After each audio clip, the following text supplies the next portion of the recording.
മംഗലവാർത്ത 3-ാം തിങ്കൾ. ലൂക്കാ എഴുതിയ സുവിശേഷം 1-ാം അധ്യായം 67 76-ാം അധ്യായം 80 വരെയുള്ള വാക്യങ്ങളുടെ വിശകലനം. പ്രവചനഗീതവും യോഹന്നാനും.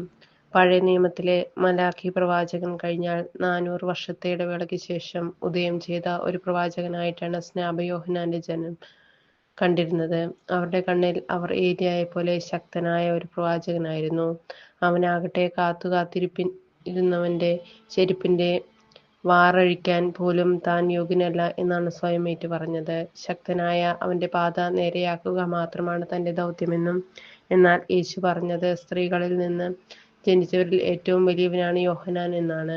കാരണം അബ്രാഹവും പ്രവാചകന്മാരും കാണാൻ കൊതിച്ചവനെ കണ്ണോട് കണ്ണാരവും കാതോട് കാതോരവും കാണാനും കേൾക്കാനും ഭാഗ്യം ലഭിച്ചവൻ അവൻ മാത്രമാണ്.